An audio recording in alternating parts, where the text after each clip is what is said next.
స్వామి శరణమయ్యప్ప. శ్రీమాత్రే నమః. శ్రీమాత్రే నమః. సద్గురు జ్యోతిషాలయం,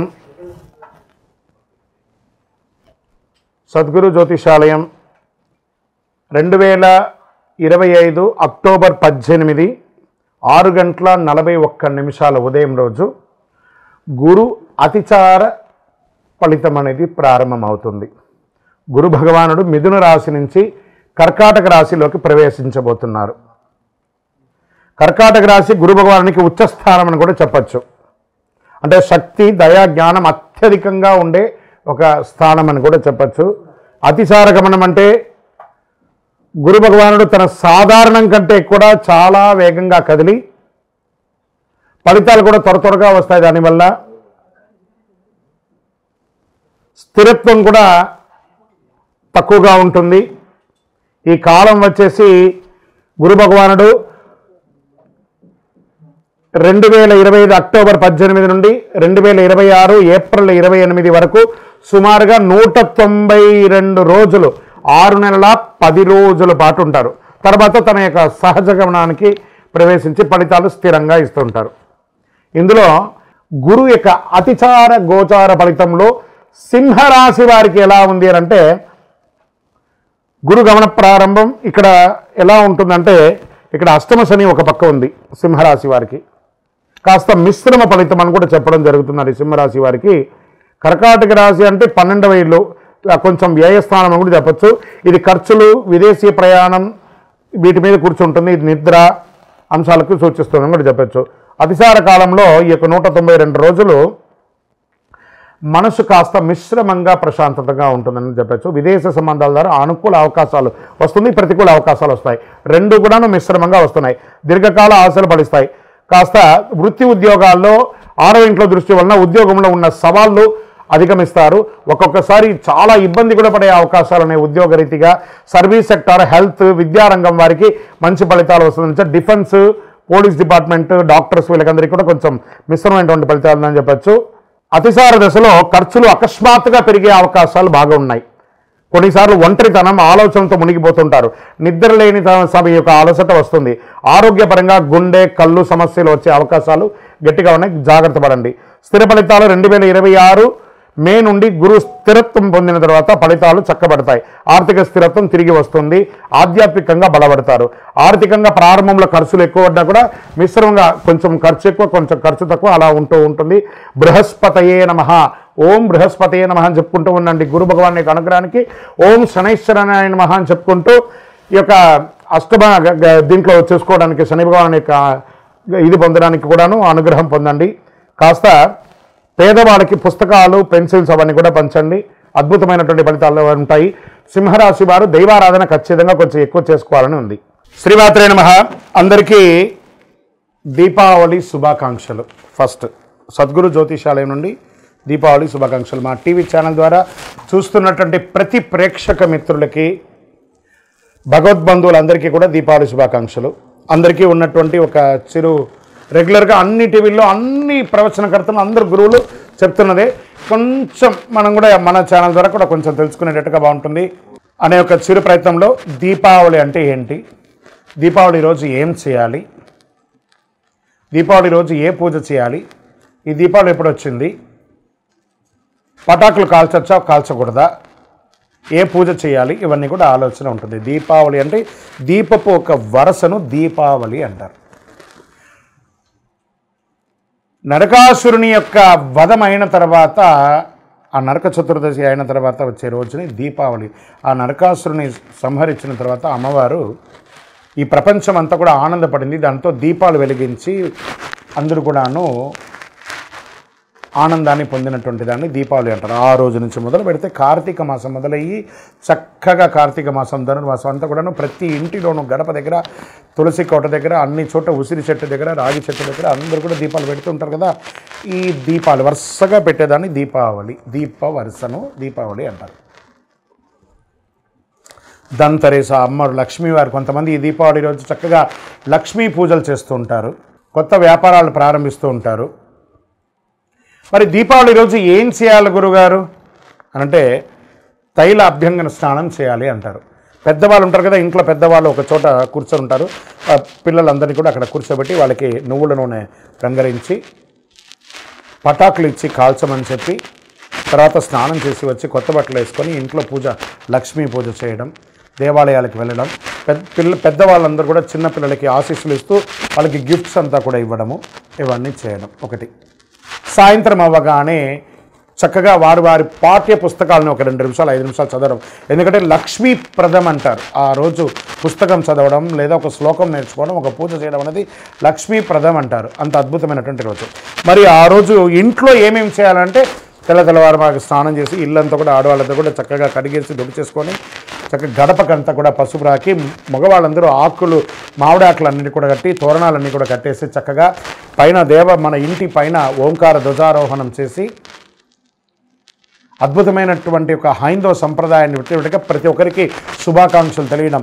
ఎందుకు ఈ శుభాకాంక్షలు చెప్తున్నారంటే, మనం కొన్ని రోజులుగా కొంతమందికి మాట్లాడకుండా ఉంటాం చూస్తారా, ఒక్కసారి మీరు ఎప్పుడో ఫోన్ చేస్తారా అని ఎదురు చూస్తుంటారు. వాళ్ళతో ఒక్కసారి మాట్లాడండి, శుభాకాంక్ష తెలవగానే మళ్ళీ ఆ దీపకాంతి పెరిగినట్టు వాళ్ళ జీవితంలో, మీ జీవితంలో ఒక ఆనందాన్ని తెచ్చే ఒక అద్భుతమైనటువంటి రోజే ఇక దీపావళి రోజు.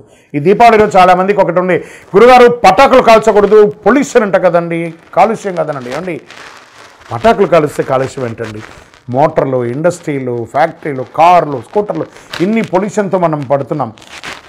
ఆ ఒక్కరోజు పిల్లలు ఆనందంగా చేసుకునే ఆ పటాకులు కాల్చుకొని, ఇప్పుడు కాదు ఎప్పటి నుంచో ఎన్నో కాలం నుంచి చేస్తున్నారు కదా, ఇది ఆ ఒక్కరోజు ఉంటుందేమో పొల్యూషన్. అయితే అయింది కానీ ఆనందం అయితే పోతుంది కదా.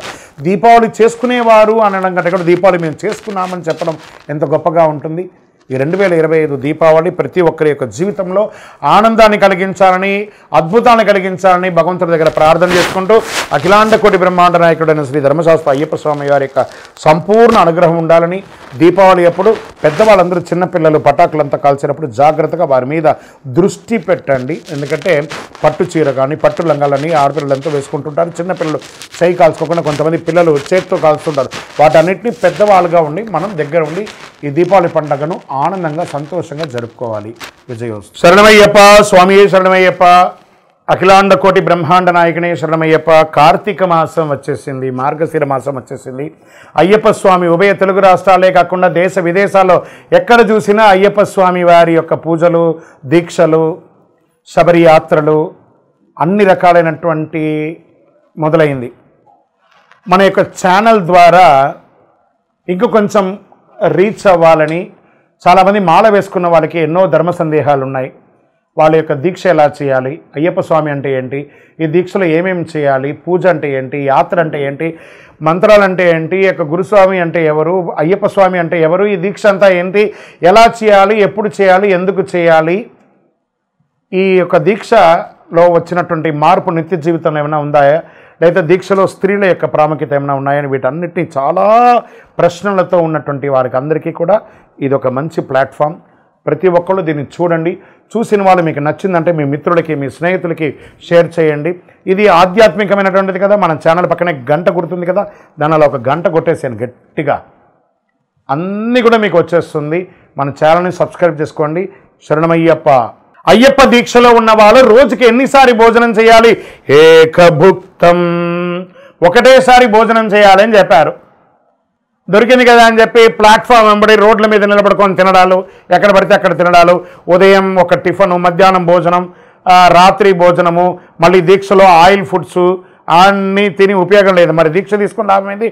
ఏకభుక్తం చేయాలి, అది కూడాను స్పైసీ లేకుండా, గార్లిక్ ఆనియన్ లేకుండా, ఏ విధమైనటువంటి రజోగుణ పూరితమైనటువంటి లేకుండా మంచి సాత్వికమైనటువంటి ఆహారాలు తినాలి. వీలుంటే సాయంత్రం పూట పండ్లు, పలహారాలు మాత్రమే తీసుకోవాలి. విజయోస్తు. అయ్యప్ప స్వామి వారి చిన్ముద్రాం, మన మాలలోనే ఏం చెప్తున్నాం? జ్ఞానముద్రాం, శాస్త్రముద్రాం, గురుముద్రాం నమామ్యహం, వనముద్రాం, శుద్ధముద్రాం, చిన్ముద్రాం నమామ్యహం. చిన్ముద్ర అంటే ఇది బొటన వేలుని, ఈ వేలుని తీసుకొని ఇలా పెట్టడం వల్ల ఏమవుతుందంటే ఆరోగ్యపరమైనటువంటి ఫలితాలన్నీ కూడా ఇందులో ఉంటాయి. మనం కూడా నిత్య జీవితంలో రోజు ఒక్క ఇలా పెట్టి చూడండి, నఖశిఖ పర్యంతం మనకి నరాలన్నీ కదులుతున్నటువంటి ఒక ఫీలింగ్ ఉంటుంది. స్వామివారి దాంట్లో చిన్ముద్ర అంటే ఇదే అనమాట. దీన్నే చిన్ముద్ర అంటారు. ఈ చిన్ముద్ర అందమైనటువంటి ముద్ర, చిన్న అంటే చిన్నది, అందమైనటువంటి ముద్ర, ఆరోగ్యాన్ని ఇచ్చే ముద్ర కాబట్టి ఇది స్వామివారు ఎంచుకున్నారు ఆ చిన్ముద్రను. శరణమయ్యప్ప. ఇది మీకు విదేశాల్లో ఆలయాలు ఉండదని చెప్పడం తప్పండి. వర్జీనియా లేకపోతే వాషింగ్టన్ డీసీ లేకపోతే న్యూజెర్సీ, న్యూయార్క్, మన దీంట్లో అమెరికాలోనూ మంచి అతి విపరీతమైనటువంటి చలి ఉన్నటువంటి స్విట్జర్లాండ్లోనూ, ఆస్ట్రేలియాలోనూ, దేశ విదేశాల్లోనూ, కెనడాలోనూ, అన్ని దేశాల్లోనూ అయ్యప్ప స్వామి దేవాలయాలు ఉన్నాయి. ఇంకా 18వ బడితో సహా ఉన్నాయండి. వనయాత్ర చేసే రకంగా కూడా ఒక 5 కిలోమీటర్ల ప్రయాణంతో పాటు ఏర్పాటు చేసినటువంటి దేవాలయాలు కూడా ఉన్నాయి. అక్కడ కూడా చాలా అద్భుతంగా మంచి చలిలో కూడా చన్నీటి స్నానం చేసి దీక్ష తీసుకొని శబరిమలకి వెళ్ళే వాళ్ళు ఉన్నారు. బ్రహ్మాండమైనటువంటి యాత్రలు చేస్తున్నారు. 41 రోజులు 48 రోజులు వ్రతం తప్పకుండా చేసి మరీ భారతదేశానికి వచ్చి ఇరుముడిస్తున్నారు. రానిలేని వాళ్ళు అక్కడే వారి వారి ప్రాంతంలోనే ఇరుముడి కూడా ఇస్తున్నారు. శరణమయ్యప్ప. ఏమంటే అయ్యప్ప మాల వేసుకున్న వాళ్ళు మా ఇంట్లోనే పూజ చేసుకోవాలా లేదా బయట ఎక్కడన్నా పూజ చేసుకోవాలా? ఇది ఒక మిలియన్ ప్రశ్న. మీరు మాల వేసుకునేది ఎవరి కోసం? ఇక్కడ ఒక ప్రశ్న ఉంటుంది. మనం నమ్మిన వాళ్ళు తల్లిదండ్రులు, మనల్ని నమ్మిన వాళ్ళు భార్య పిల్లలు. మనం వీళ్ళ కోసమే మనం దీక్ష తీసుకుంటాం కాబట్టి ఎక్కడో మండపంలో వేసుకుంటాం, మేము సన్నిధానంలో చేసుకుంటే భార్య పిల్లలు ఏం కావాలి? 48 రోజులు మీరు దీక్ష తీసుకొని ఉండగా 150 కోట్ల మందిలో అయ్యప్ప స్వామి మిమ్మల్ని ఎంచుకున్నాడు. ఆ పవిత్రమైనటువంటి మాల మీ మెడ మీద పడింది. మీకు సేవ చేసుకునే భాగ్యాన్ని మీ తల్లిదండ్రులకి, మీ భార్య పిల్లలకి మీరే కదా ఇవ్వాలి. కాబట్టి ఇంట్లోనే పూజ చేసుకోవాలి. మాకు వసతులు తక్కువ ఉన్నాయండి. అబద్ధం అండి. ఈరోజు ప్రతి ఒక్కరి ఇంట్లోనూ ఎక్స్ట్రా రూమ్ ఉన్నాయి. ఆ సపరేట్గా రూమ్లో పెట్టుకొని చక్కగా పూజ చేసుకోవచ్చు. మీరు సాక్షాత్ అయ్యప్ప స్వామిగా ఉంటారు కాబట్టి ఆ ఇంటిల్ని పాలి ఆ ఇల్లు దేవాలయంగా మారిపోతుంది. చక్కగా అందరూ కూడా మీకోసం ఎదురు చూస్తుంటారు మీరు చేసే సేవకు. శరణమయ్యప్ప. లేదండి, ఏ గురుస్వామి కూడా కొత్తగా మాల వేసే వాళ్ళని ఇబ్బంది పెట్టరండి. అవన్నీ అబద్ధం. అలాంటి ప్రశ్నలే లేదండి. వాస్తవానికి గురుస్వామి దైవమే తునైప. ఆ గురుస్వామి దయ ఉంటేనే ఆ భక్తులందరూ కూడా శబరిమలకి వెళ్తారండి. ఏ గురుస్వామి కూడా ఇబ్బంది పెట్టరు.